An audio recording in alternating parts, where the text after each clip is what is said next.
Assalamualaikum warahmatullahi wabarakatuh. Bismillah, alhamdulillah, wassalatu wassalamu ala rasulillah wa ala alihi wa sahbihi wa mawalah.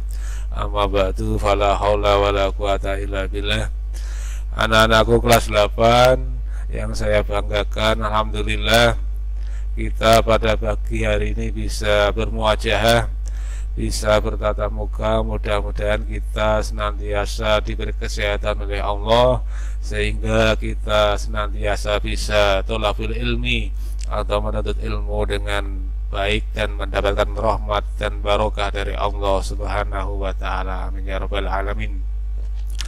Marilah kita sebelum mengawali kegiatan pembelajaran pada pagi hari ini, mari kita berdoa bersama-sama dengan membaca bacaan doa sebelum belajar. Mari kita baca bersama-sama. Bismillahirrahmanirrahim. Raditu billahi rabban wa bil islami dina wa bi muhammadin nabiyya wa rasulah. Rabbi zidni ilma warzuqni fahma waj'alni minas solihin. Amin ya rabbal alamin. Terima kasih anak-anakku sekalian. Pada pagi hari ini kita akan membahas tentang rukun iman. Bahwasanya perlu diketahui rukun iman itu ada 6, yaitu kalau kita singkat yaitu amkrat. Yang pertama A itu adalah iman kepada Allah, yang kedua M itu iman kepada malaikat, yang ketiga K itu adalah iman kepada kitab-kitabnya Allah, yang selanjutnya adalah R itu iman kepada Rasul, kemudian yang selanjutnya adalah A iman kepada hari akhir, kemudian yang terakhir T itu adalah iman kepada takdir. Untuk pembahasan kita pada kali ini, yaitu bab pertama, akan membahas tentang iman kepada kitab-kitabnya Allah, yaitu lebih jelasnya bab 1 ini meyakini kitab-kitab Allah, salah satunya yaitu menyintai Al-Quran.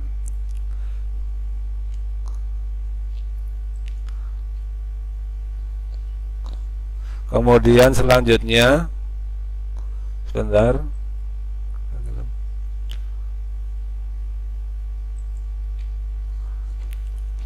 setelah kita memahami bahwasanya bab pertama itu adalah tentang iman kepada kitabnya Allah, selanjutnya kita akan membahas tentang pengertiannya iman kepada kitab-kitabnya Allah itu bagaimana.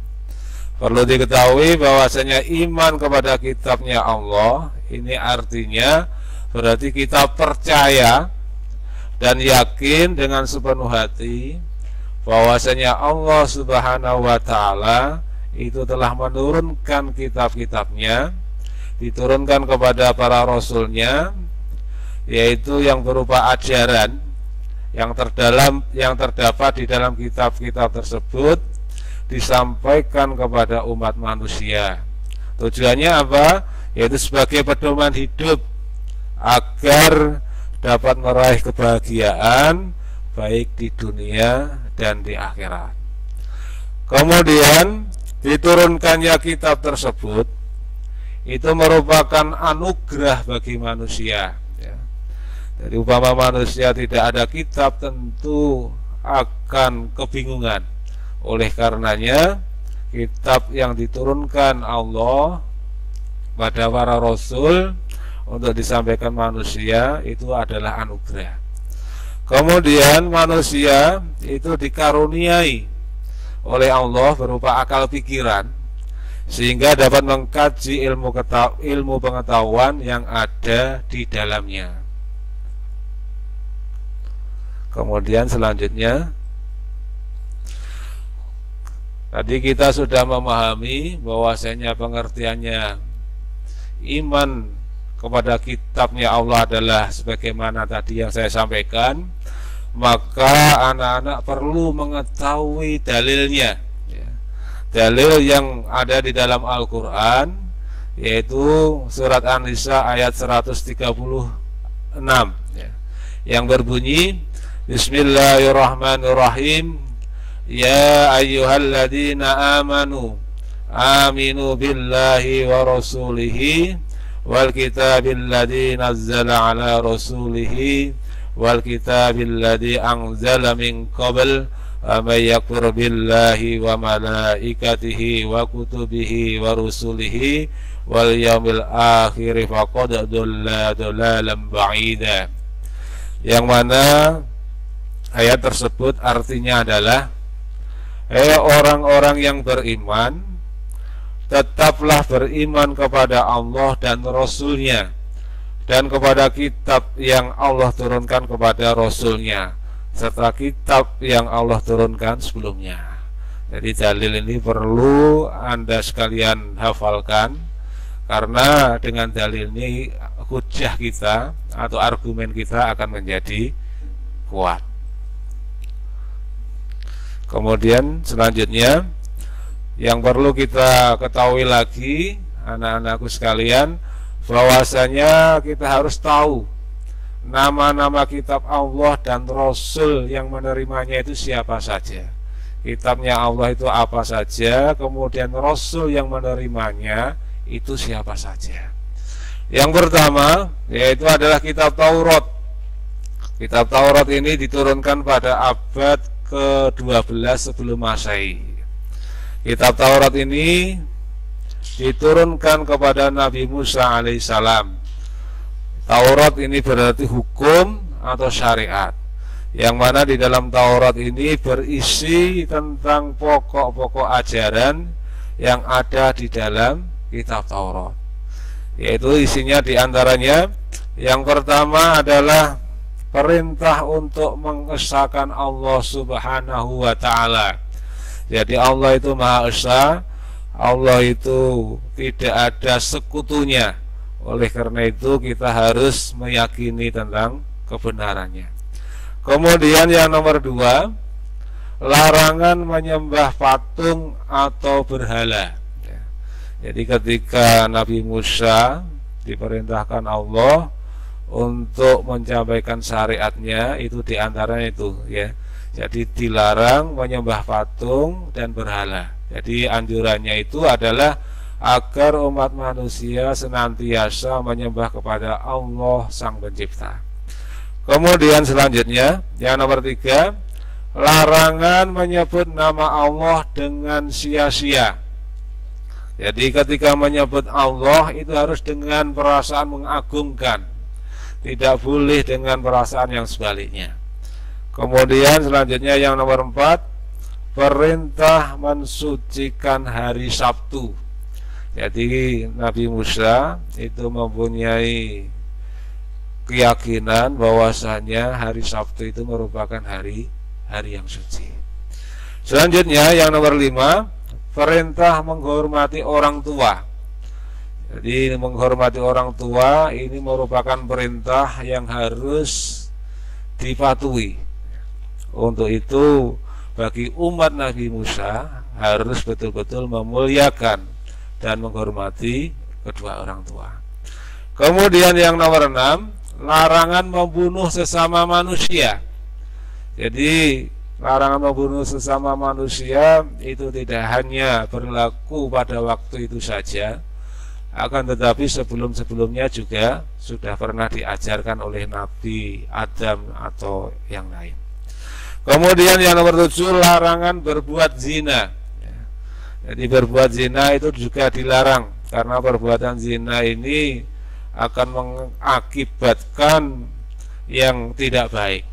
Kemudian yang nomor 8, larangan mencuri atau mengambil yang bukan haknya. Ini juga dilarang. Kemudian yang nomor 9, larangan menjadi saksi palsu. Jadi saksi yang tidak amanah ya. Jadi kalau sampean menjadi saksi harus betul-betul menjadi saksi yang dapat dipercaya. Kalau saksi palsu itu tidak boleh. Kemudian yang nomor 10, larangan mengambil hak orang lain. Jadi yang bukan haknya diambil itu tidak boleh. Itu sementara yang ada di dalam kitab Taurat. Selanjutnya yang kedua, kitab yang diturunkan oleh Allah, yaitu adalah kitab Zabur. Perlu diketahui, kitab Zabur ini diturunkan pada abad ke-10 sebelum Masehi. Kitab Zabur ini diturunkan oleh Allah kepada Nabi Dawud alaihi salam. Nah, kitab ini diperuntukkan pada Bani Israel, ya, atau umat Yahudi di daerah Yerusalem. Kemudian adapun kitab ini ditulis dengan bahasa Kipti. Jadi kitab Zabur itu bukan memakai bahasa Arab, tapi memakai bahasa Kipti. Kemudian selanjutnya yang ketiga adalah kitab Injil. Perlu diketahui, kitab Injil ini diturunkan pada abad ke-1 Masehi. Kitab Injil ini diturunkan kepada Nabi Isa alaihissalam di daerah Yerusalem. Awalnya kitab ini ditulis dengan bahasa Suryani, kemudian kitab ini menjadi pedoman bagi kaum Nasrani. Selanjutnya, secara umum kitab Injil ini berisi tentang satu perintah untuk kembali mengesahkan Allah. Jadi karena sebelum Nabi Isa itu diutus oleh Allah, umat manusia banyak yang melupakan Allah. Kemudian ketika Nabi Isa ini diperintah oleh Allah sebagai Nabi dan Rasul, maka ajaran yang penting harus disampaikan kepada umatnya, yaitu untuk kembali mengesahkan pada Allah Subhanahu wa ta'ala. Kemudian yang nomor 2, membenarkan keberadaan kitab Taurat. Jadi meskipun umat Nabi Isa itu mempunyai kitab Injil, akan tetapi umatnya juga diperintah untuk tidak mengingkari kitab sebelumnya. Justru sebaliknya harus tetap membenarkan kitab sebelumnya, yaitu kitab Taurat.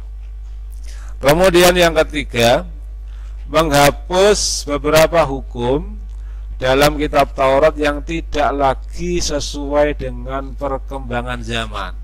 Jadi mungkin sebelumnya di dalam kitab Taurat itu ada hukum-hukum yang sudah tidak relevan lagi pada zaman Nabi Isa, maka hukum tersebut dihapus, diganti dengan yang sesuai dengan perkembangan zaman.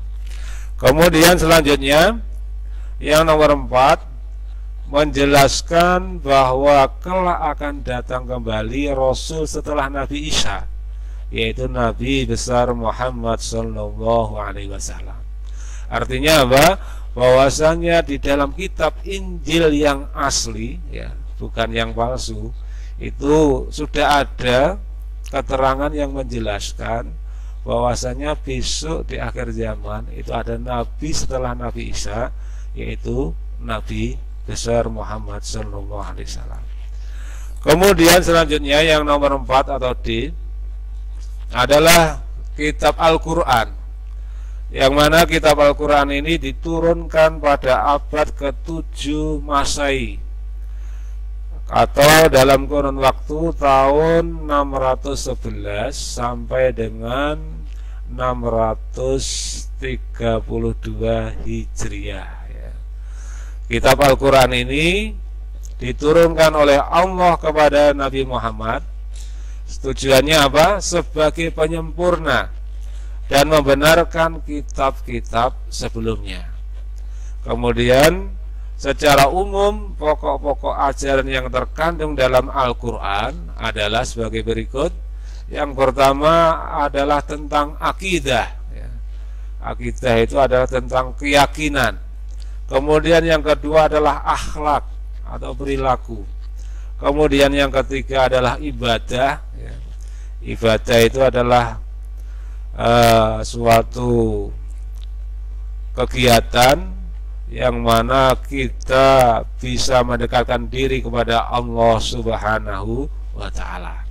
Kemudian yang keempat itu adalah muamalah. Muamalah itu berkaitan dengan hablum minan nas, bagaimana kita membina hubungan dengan baik terhadap sesama manusia. Kemudian yang kelima adalah tarikh atau sejarah baik tentang para nabi ataupun orang-orang soleh, itu yang perlu dicantumkan di dalam kitab Al-Quran.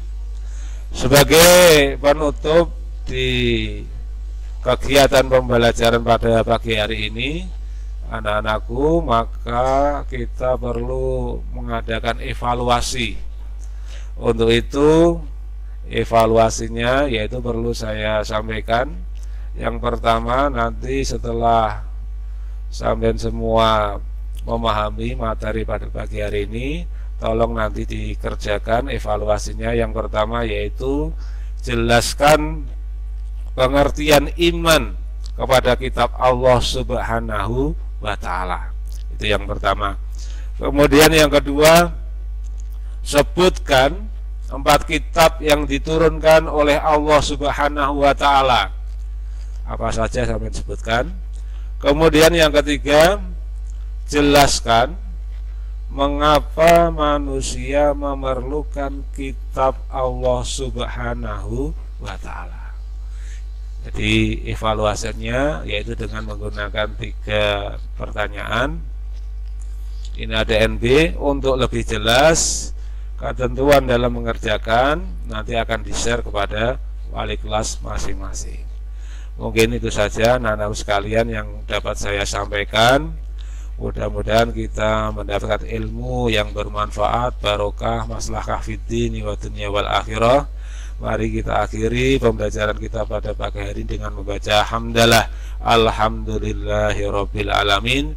Ada kurang lebihnya mohon maaf. Wassalamualaikum warahmatullahi wabarakatuh.